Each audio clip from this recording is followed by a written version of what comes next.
Gusto niyo bang malaman ang tunay na dahilan kung bakit mabilisan at talagang napakadali na tanggalin ito pong si Senator Chis Escudero bilang Pangulo ng Senado?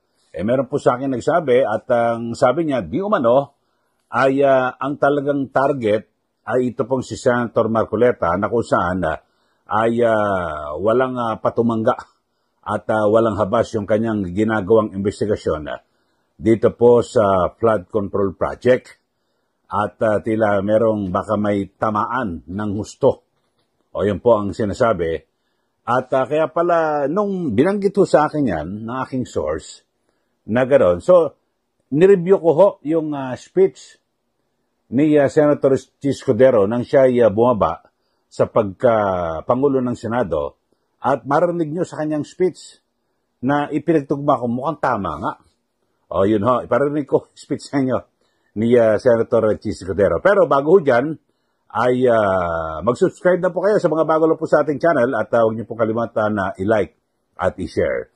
So, kaya ho pala na binabang ito ni Senator Chis Escudero na kanyang ipinagmamalaki, sabi niya, ay proud ako sa kanyang panunungkulan, ay nagawa niya yung mga dapat niyang gawin tulad ho yung pag-iimbestiga ng Senate Blue Ribbon Committee at na kung saan ay pinayagan na makapagsalita ito pong si Congressman Toby Chanco sa Senado na hindi po makahirit at hindi po mailatag yung nais siyang sabihin doon po sa mababang kapulungan ng Kongreso. At bukod ho dyan ay wala.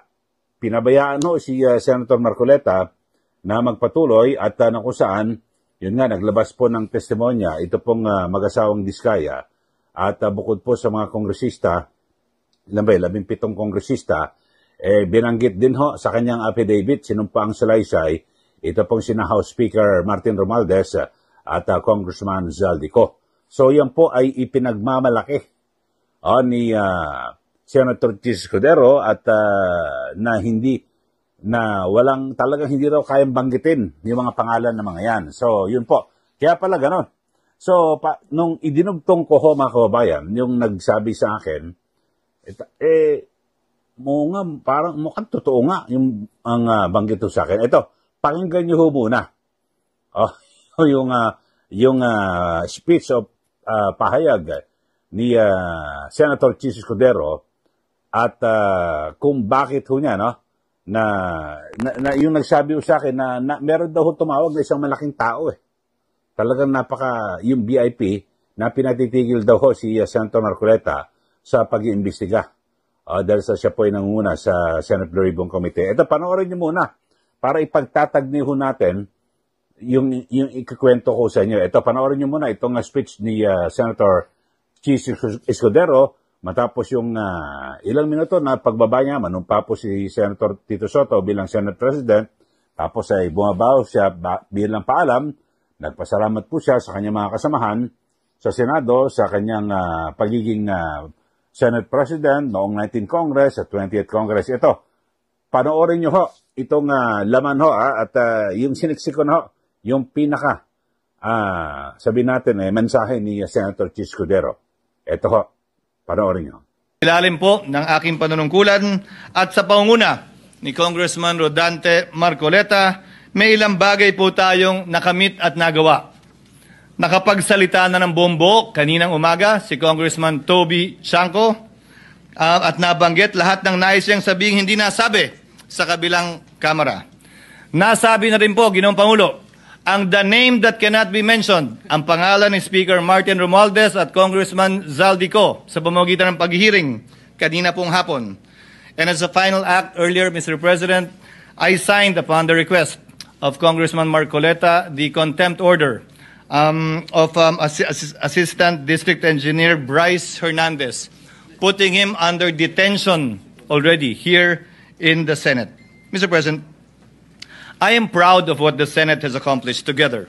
Ayun, binanggit ho ni Senator Chis Escudero na itinuturing niya na isa po sa malaking accomplishment yung ginawang investigasyon ng Senado at isa nga ho yung pagharap ni Congressman Toby Chanco na hindi po makaporma doon sa Kamara at yung nabanggit ho sa Senate Blue Ribbon Committee hearing, yung pangalan ni na House Speaker Romualdez at din po si Congressman Zaldico na yun ho, na inakusan kasama po sa affidavit ng mag-asawang Diskaya. So, isa po yun sa ipinagmamalaki ni Senator Chis Escudero na kanyang, sabihin natin, naging tagumpay o accomplishment sa kanyang panunungkulan. So, ito ho ang nagkwento sa akin.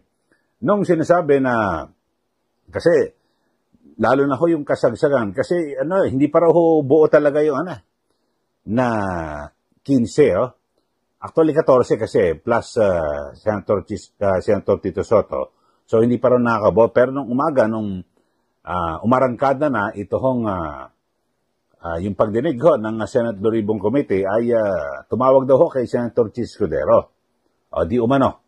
At pinapatigil ito pong si Senator Dante Marcoleta sa kanyang pangunguna sa sa Senate Blue Ribbon Committee at palitan sa pagiging chairman. So tumanggi raw po itong si Senator Chis Escudero at nandigan siya. Hindi bahala si Senator Marcoleta diyan sa kanyang diskarte. So yun ho mga kababayan. Kaya ang nangyari ay wala ho, nagtatawag di umano sa mga senador at yun ho, nakabuo na ng 14, pang-15 si Senator Tito Soto. So kaya naging 15 yung nasa mayorya ngayon. Yan po ang kwento. Sinasabi di umano. O yun ho. At yun, tapos nakudita na ho mga kababayan. So yan po mga usap-usapan. At kwento, pero sa akin naman, kwento sa akin yan, idinugtong ko lang ho sa huling mensahe. At pasasalamat ni Senator Chis Escudero. Napakinggan nyo naman ho, talaga ipinagmalaki niya. Na yung hindi mabanggit doon sa kabila, dito nabanggit. Yun ho. Kaya pala, nagulat din ho mismo Senator Tito Soto at Senator Mig Zubiri at Senator Ping Lacson nung kausapin po si Senator Chis Escudero na sinabi, ito may kami. Nung Lunes na umaga, habang naghihiring po, itong Senate Blue Ribbon Committee, ay ipinakita yung resolusyon kay Senator Chis Escudero na ito, meron kami sapat na bilang para magpalit ng Senate President, ay wala ho, talagang kalmado. Ang sabi, kalmado raw po ito pong si Senator Chis Escudero at talagang parang nahiya pa nga raw po siya ng Senator Lacson Nagulat sila sa naging asta po ni ang pagtanggap ni Senator Chis Escudero na parang wala ho, hindi nabahira ng sama ng loob o nagulat. Kaya't parang kortesiya, inirequest para ho, sabi ni Senator Lacson na siya na po mag-administer, yung magpapanumpa sa tungkulin kay Senate President o kay Senator Tito Soto bilang Senate President. Kaya yun nga nangyari, di ba? Nagmosyon si Senator Mig Zubiri at nagsabing bakante ang pwesto ng Senate President. Kalmado si Chis Escudero na in-approve, ayos, nagpalitan. Tapos pinanumpa niya si Tito Soto, mga kababayan. Pagkatapos ho niyan, ay inelect na rin yung pangalawa sa pinakamataas na posisyon, yung Senate President pro tempore, Senator Ping Lacson, at yung Majority Leader. Tapos, ang unang-unang tinanggal, ginalaw sa komite, yun nga, yung target. Yung Senate Blue Ribbon Committee na kung saan ay tinanggal po itong si Senator Marcoleta at ipinalit ito pong si Senate President pro tempore Ping Lacson.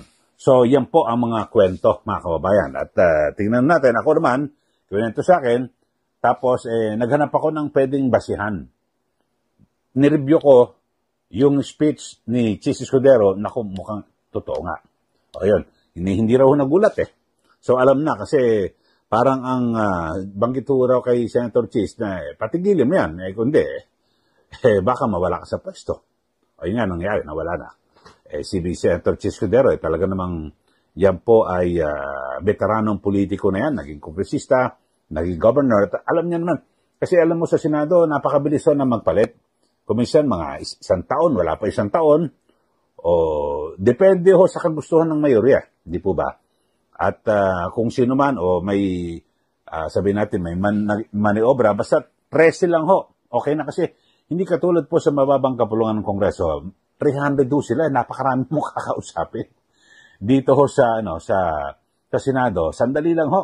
Makabuo ka lang ng 13, tapos na ang kwento. Pwede ka na magpalit. Sa mga nakaraan ho, nag-cover ako dyan sa panahon nila Nepteli Gonzales. Yan, Maceda. Angara, Pimentel, ang dami ho. Ang dami ho mga kababayan na naging Senate President, tapos sa loob lang isang taon, palit, may magkukudita. So, ganun lang, kadali, dyan po sa Senado. Ako sa tingin ko, normal na ho yan Talagang, kaya nga, ang sinasabi nga, pag ikaw ay presidente o pangulo ng Senado, ang nasa kamay ho ng 13 na senador ang iyong panunungkulan. Ganun po yan. At syempre, hindi mo sabi na minsan, nagkaasaran lang yung mga senador, tapos di ba, hindi nagustuhan. Pag-usap-usap, nakabuso ng 13, palit. Ganun lang ho yan. Okay, so yun lang po, mga kababayan, ang tunay na sinasabing kwento, di umano, sa pagkakatanggal ni Senator Chis Escudero bilang Senate President.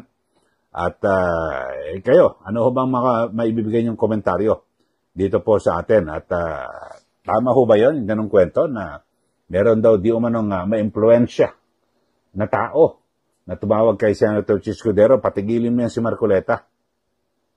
Kung hindi, baka mawala ka sa pwesto. Sabi ni Senator Chis Escudero, hindi ko patigilin yan, bahala na si Senator Marcoleta sa kanyang diskarte. Yun na nangyari. Alam niyo na, ito, yun ang naging kasaysayan ng panunungkulan ni Senator Chis Escudero. Okay?